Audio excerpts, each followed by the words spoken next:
अस्सलामुअलैकुम। अभी हम लोग पढ़ेंगे elastic collision in one dimension. तो इसमें हमारी जो लेक्चर एम्स हैं, सबसे पहले तो हम डिफ़ाइन करेंगे इलास्टिक कोलिजन को। फिर हमारी जो सेकंड एम है, हम इसको एक्सप्लेन करेंगे इलास्टिक कोलिजन को डिटेल में। और उसके बाद हमने यहाँ पे दो चीज़ें प्रूव करनी है। जो दो बेसिक एम्स हैं हमारी, वो यहाँ पे सेकंड और थर्ड एम है, वो बहुत इम्पोर्टेंट है। तो सेकंड एम हमारी ये है कि कोलिजन के दौरान velocity of approach is equal to velocity of separation.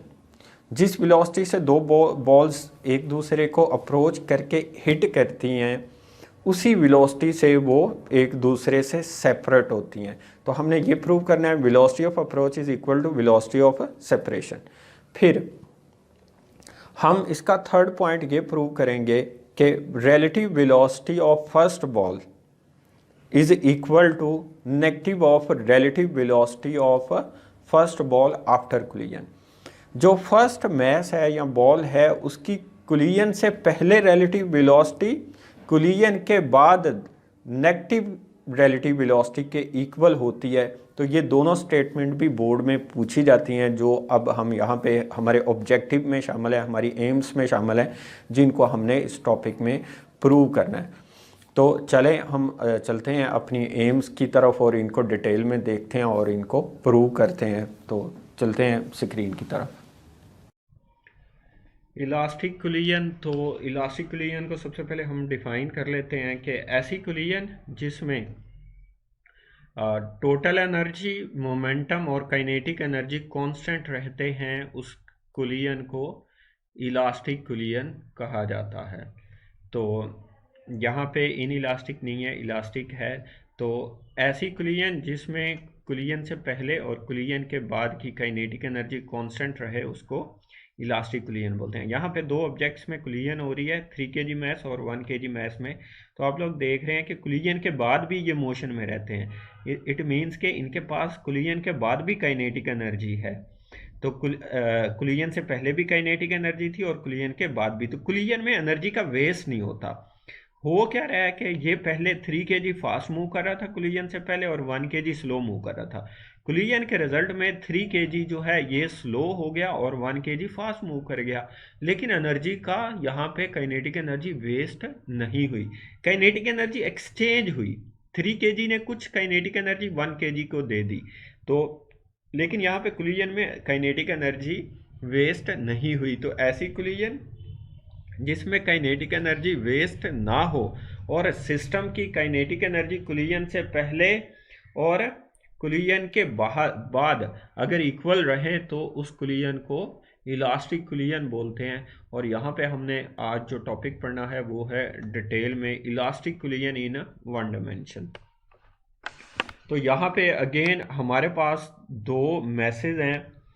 तो यहाँ पे एक 3 kg मैस है और 1 kg मैस है। तो सपोज जो 3 kg मैस है, इसकी कोलिजन से पहले वेलोसिटी जो है वो क्या है, v1 है, और कोलिजन के बाद उसकी वेलोसिटी क्या है, v2। इसकी वेलोसिटी v1 है कोलिजन के बाद, और इसकी वेलोसिटी क्या है, v2। इसको हम बोल देते हैं m1 मैस और इसको बोल देते हैं m2 मैस। तो ये दोनों मैसेज सेम लाइन के ऊपर सेम डायरेक्शन में मूव कर रहे हैं। अब जो v1 है वो ग्रेटर देन है v2।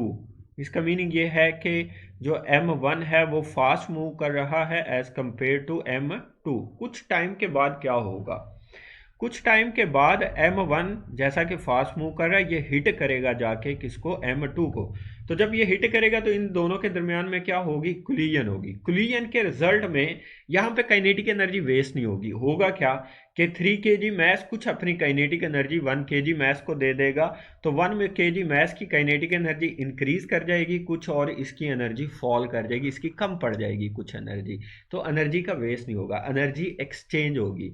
m1 से कुछ एनर्जी मिल जाएगी m2 को, लेकिन टोटल काइनेटिक एनर्जी कोलिजन से पहले और कोलिजन के बाद सेम रहेगी, क्योंकि ये आइसोलेटेड सिस्टम है। और इस आइसोलेटेड सिस्टम में दो मैसेज हैं, m1 और m2। ये आपस में एनर्जी शेयर कर रहे हैं, बाहर नहीं दे रहे। और बाहर से खुद रिसीव नहीं कर रहे, इस वजह से काइनेटिक एनर्जी क्या रहेगी, कांस्टेंट रहेगी। तो उसके बाद सपोज इनमें कुलियन हो जाती है, तो कुलियन के बाद जो m1 है उसकी वेलोसिटी क्या है, v1 प्राइम। कुलियन के बाद जो m1 है उसकी वेलोसिटी क्या हो जाती है, v1 प्राइम, और जो m2 है उसकी वेलोसिटी क्या हो जाती है, v2 प्राइम। ये कुलियन के बाद की वेलोसिटीज हैं। तो ये तो था इसका एक्सप्लेनेशन, जो आपने एक्सप्लेनेशन ऐड करना है। तो जस्ट इसे मैं 1 से 2 लाइन में वाइंड अप करता हूँ। दो मैसेज हैं m1 और m2। बिफोर कुलियन m1 v1 से मूव कर रहा है, m2 v2 से। v1 ग्रेटर देन है v2 से, इस वजह से m1 m2 को हिट कर देगा कुछ टाइम के बाद। कुलियन के बाद m1 की वेलोसिटी v1 प्राइम हो जाती है और m2 की वेलोसिटी v2 प्राइम हो जाती है। लेकिन ये अगेन कुलियन के बाद भी सेम लाइन के ऊपर सेम डायरेक्शन में मूव कर रहे हैं। तो अब हमने जस्ट इसकी जो है वो कैलकुलेशन करनी है। तो यहाँ पे इनके ऊपर अप्लाई करेंगे। सबसे पहले हम law of conservation of momentum apply करेंगे, जो हम ऑलरेडी पढ़ चुके हैं।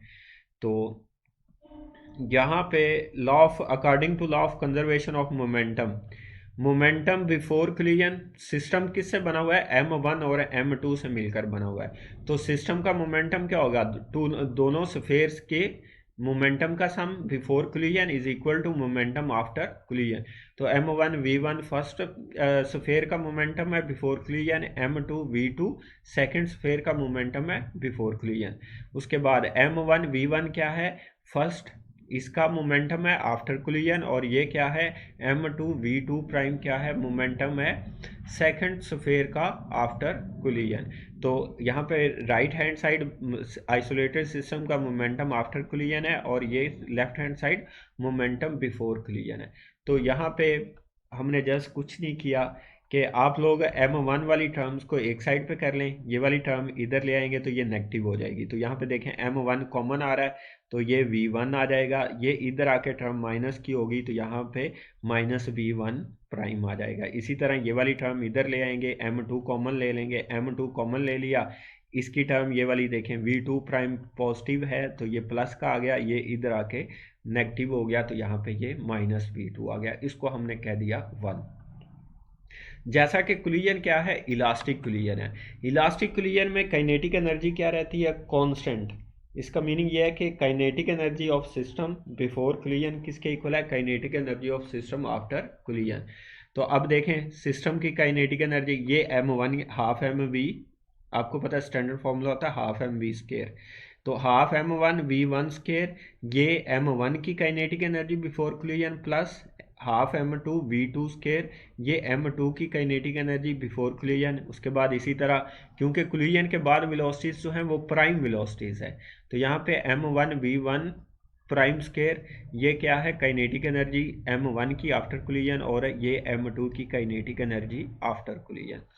तो यहाँ पे 2 से मल्टीप्लाई कर दें, क्योंकि सबके साथ 2 है तो 2 तो ख़त्म हो जाएगा। उसके बाद अगेन देखें जैसा हमने ऊपर किया था वैसा ही यहाँ पे करेंगे।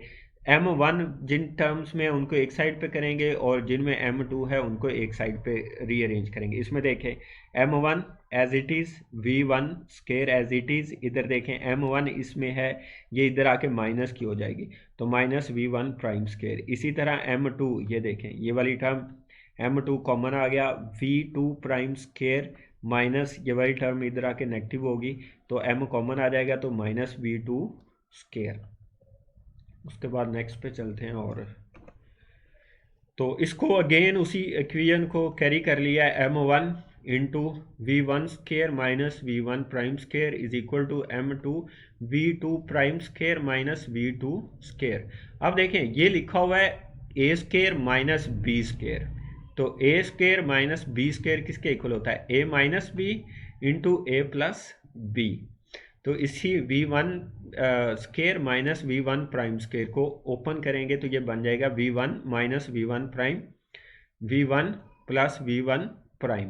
तो a square minus b square का फॉर्मूला ओपन, ये वो फॉर्मूला लग रहा है यहाँ पे। अगेन यहाँ पे भी देखें सेम साइड है, तो v2 प्राइम माइनस v2 और v2 प्राइम प्लस v2, इसको कह दिया 2।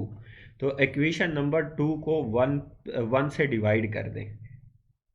अब ये वाली 2 है सारी एज इट इज, इसकी ये लेफ्ट साइड आ गई, ये राइट साइड आ गई, ये राइट साइड और ये लेफ्ट साइड।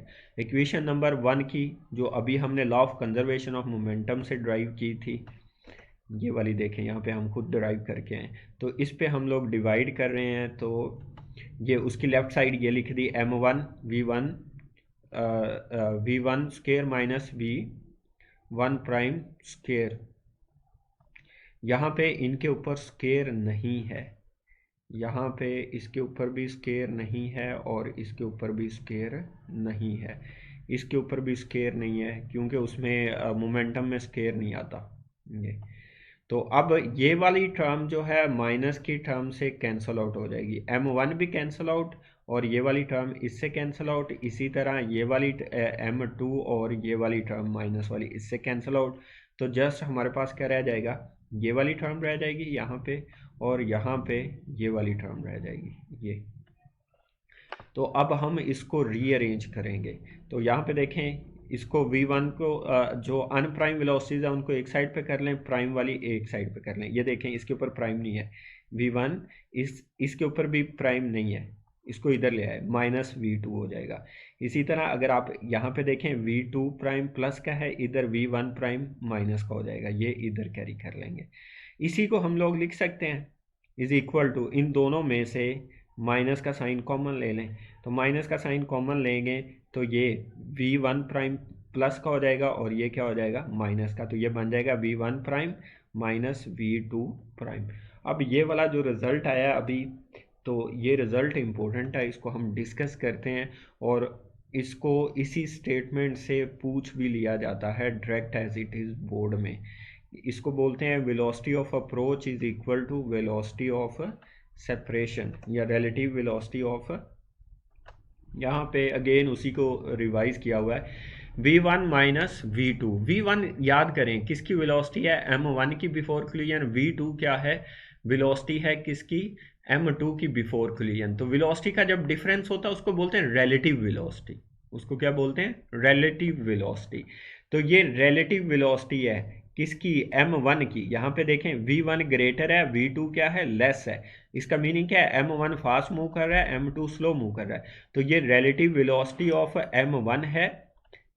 तो उसके बाद ये किसके इक्वल आया, minus v1 prime minus v2 prime, ये रिलेटिव वेलोसिटी ऑफ m1 है आफ्टर कोलिजन, लेकिन ये माइनस का साइन साथ आ रहा है। ये टर्म क्या बता रही है कि ये रिलेटिव वेलोसिटी है फर्स्ट बॉल की और बिफोर कोलिजन, और ये रिलेटिव वेलोसिटी है फर्स्ट बॉल की अगेन आफ्टर कोलिजन। लेकिन माइनस के साइन के आने का मीनिंग क्या है, इसका मीनिंग ये है कि पहले m1 फास्ट था, कोलिजन के बाद m2 फास्ट हो गया।